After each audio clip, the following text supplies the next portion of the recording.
Welcome to this week's podcast. Remember, this is all about answering questions you have about God and your faith and culture, really just about anything. We'll do our best to answer. That's right, but actually we have a question for you first, though. The first question is, we still haven't come up with a name yet. We've had some great submissions of some names, but we thought let's give it a couple weeks to see what you all keep coming up with. So make sure you keep subscribing, sending us those questions or sending those ideas you have, sparking some inspiration for us. Yeah. So we had some great ones suggested. You said we might have already had the final one given to us. We don't know yet. No. So come up with some more here. We said last week we joked around about Q&A with K&A. I had another one given on Saturday night.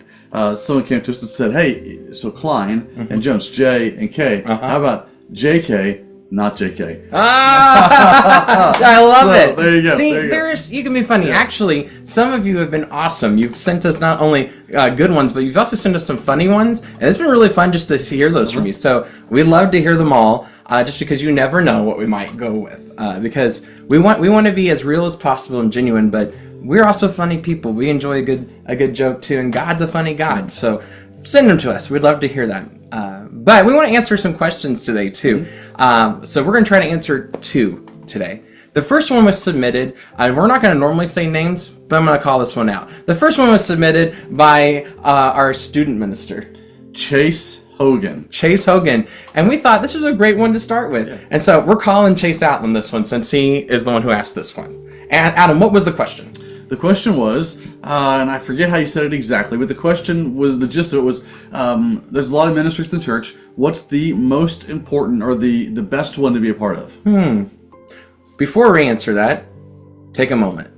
If you're watching this on YouTube, or if you are in our Facebook group watching this, or wherever you're watching this, I think on our different Spotify channels and different things, there's also places you can leave comments. What do you think the answer is? Interact with us a little bit. What do you think is the most important ministry of the church? I'm going to give you about 5 seconds. Dude, I feel like Jeopardy. I feel like Jeopardy should be playing behind me right now. There's no music. I don't know what to do. Are these things you do in post-production that a lot of professional people do? So somewhere out there is Jeopardy. But it's been 5 seconds. It has been 5 seconds. So hopefully you've left a comment by now, and you've told us what you think. We'll read those later. We'd love to hear them. But I think we do actually have an answer. But I want to ask Adam first. Adam, what do you think is the most important ministry of the church? The one that you do. I mean, that's maybe not the best answer, but it's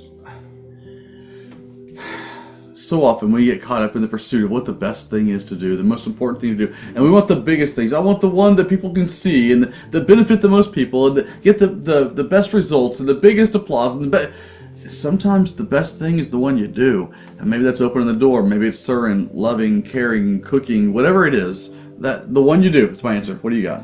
I was going to say that, but just a little differently. Okay. I was going to say it this way. We at our church believe that you start with Jesus. We talked about that last week. But the thing he gave us to do, it's his only mission he gave us to do. It's the ministry of making disciples. Oh, man. You went and got... Jesus did. Jesus juked me a little bit. Yeah. But here, with what that looks like, though, is exactly what you're talking about. Yeah. If you are trying to live as making a disciple in the realm and giftings that you're not good at, you won't make disciples. Yeah. And so part of following Jesus and learning to make disciples is actually taking time to discover how God's wired you, how God's made you to make disciples. You watching this right now are not me. You're not Adam, and you will not make disciples exactly the same way we do. And we're not going to make disciples the way you do. That's why we're a family of God on mission together.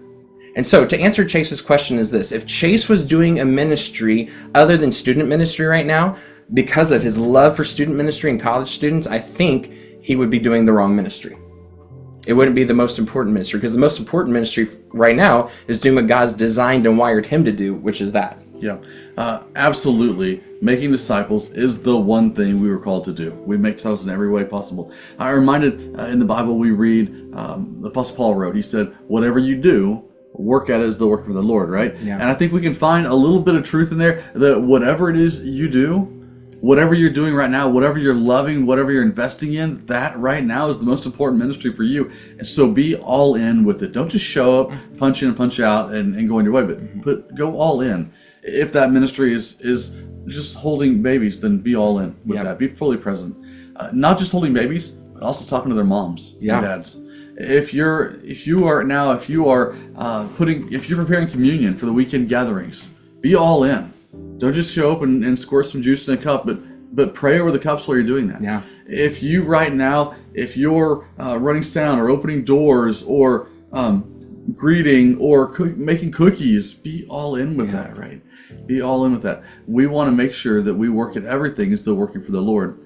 I also firmly believe that every single one of us, if we're growing in Christ, should be serving in some way. Yeah. We should be serving the body of Christ in some way, which means in our weekend gatherings, in our midweek groups, whatever it is, you should be serving the body in some way. If you right now don't have a role to play on the weekend, you show up and you go home, right now, you need to find a role. Yeah. Come talk to one of us, leave a message. We want to do that. We want to be serving the body all the time. We also need to be serving people that don't know Jesus yet. Yeah. We got to be serving both. People that are in the family of God and people that are outside the family of God. And we, as followers of Jesus, serve. We're told the greatest or the least. We're the servants of all. We have to serve. If you don't know where to begin, you should really talk to us, because here's the deal. We are very creative around here. At least I think we are. And because we are, there are some rules that maybe you're thinking, I don't know if I can hold kids, or I don't really have patience with students. I don't know where I go. Well, I was just hearing a story today from one of our staff members about a lady in our church. I'm not going to say names because I don't want to embarrass you. But when they hear about sick people in our church, they just show up with homemade soups and different things with no strings attached, just saying, hey, I heard you were sick. I want to serve you. That's a ministry. And that's a ministry she's discovered that she's uniquely gifted for. So again, your role may look a little different. It may not be looking like me and having a guitar on stage, or Adam and preaching the word, but it also might. Maybe those are gifts that you need to cultivate and learn. But you need to use your gift to pursue people and help them follow Jesus. That's making disciples. Yeah. Well, we have other folks in our body, our family of believers here, that they serve by giving rides to people that need a ride. There's all kinds of things to do. Summertime, there's a couple people that they mow yards. People that need yards mowed. There's all kinds of ways to serve, and we can be really creative. You're right. Yep. At finding those ways, because I believe if you are willing, there's a role. And there is a role, even if you're not willing. We just need to be willing to fill it. We would love to help you with that and discover that.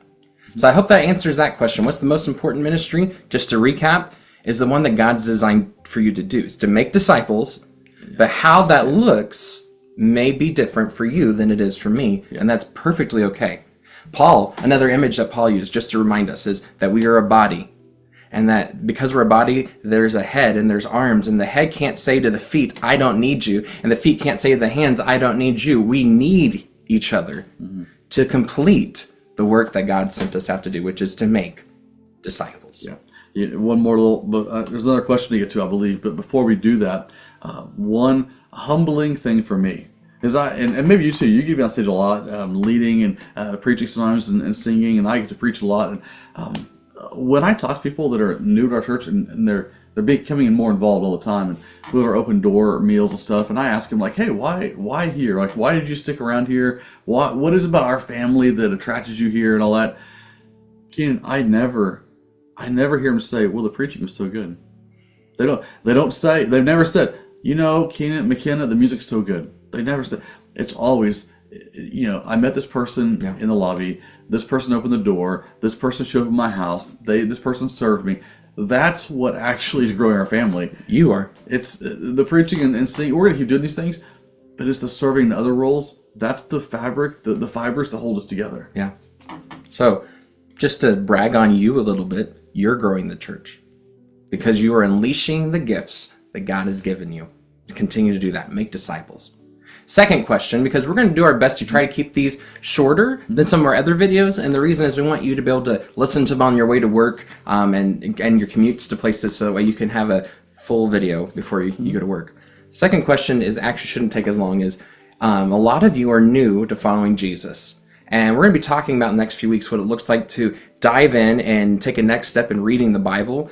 But maybe you have the question of, okay, I know I'm supposed to read the Bible, but there's 66 books. Where do I begin? Do I begin in the New Testament? Do I begin in the Old Testament? Where do I begin? And so, Adam, where would you suggest someone begins? Well, actually, I have 3 or 4 suggestions. Number one, kind of my first answer: wherever you begin is the right place to begin. Just begin. But really, truly though, I recommend to people that say, "Man, I want to read the story of Jesus, but I don't know where to start. Which gospel is Matthew, Mark, Luke, and John?"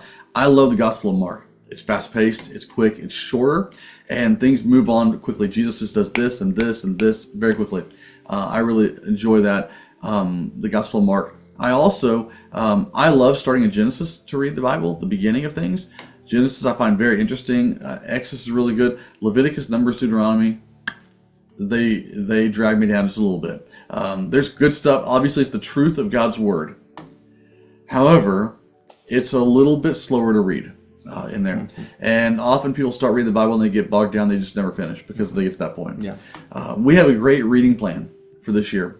And it starts in Genesis and in Matthew and in a Psalm. And you'll read every day a little bit of Old Testament, a little bit of New Testament, and a Psalm on a lot of the days. And you'll jump around. And so you'll follow the Old Testament mostly chronologically. You'll see things happen in a timeline. So it's not necessarily in the order the books are in the Bible, but it's the order they happen in history.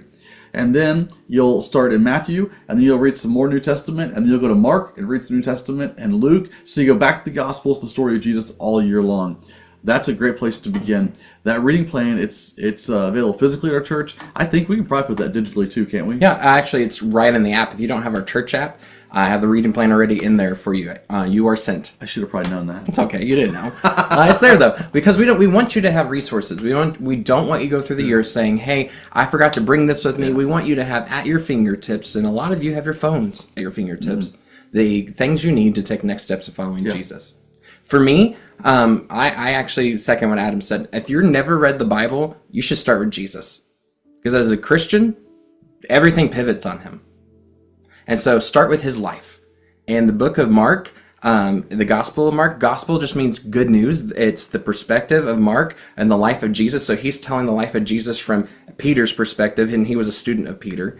And it's a fast-paced book. It's really quick. It goes on to the next things. There's a second one, if you're reading it, there's Matthew. You may be thinking, why are there 4? There's 4 different guys who wrote on the life of Jesus from what they saw Jesus. So it's a little different perspective. Matthew's is really detailed. And it's longer than a lot of them. But he tries to point back to lots of Old Testament things to remind the Jewish people why Jesus is their king. Mark's was written to a Roman audience to remind them that they can follow Jesus too. So it's really quick paced. Luke's perspective, he was writing to people who weren't Jewish to say that God's included you in the family. So he loves to include stories of how Jesus healed people who weren't Jewish people and included them in the family of God. And John likes to go deep. So if you're a deep thinker, an abstract thinker, John likes to do that in his gospel, to pull things from the Old Testament and from history and to put them all together and show how Jesus has fulfilled those things. But most of us, when we're getting to know Jesus for the first time, Mark's probably the best place to begin. But as you're reading through the Bible, just a hint for you, the reason why Adam talked about Leviticus, Numbers, and Deuteronomy, the Bible, there's 66 books, and there's some on history, so they're history about what happened to the Israelite people in the Old Testament. Some are poems, some are prophetic books, God speaking to someone about future things that were going to happen. So different books have kind of different feels to them, and Deuteronomy and Leviticus and Numbers have more rules of God. When God was establishing the nation of Israel for the first time, the rules they needed to do to live life. So there's lots and lots and lots of rules there. That's why it's hard to read. So all that to say, you can read that, but you just need to know what you're doing when you're walking into it. So you're not like, what is this all about? Understand the book you're reading and the genre that it is. So we hope those things help. You take next steps in following Jesus.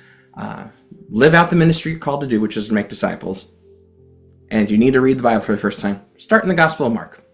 Church, until we see each other again, you are sent.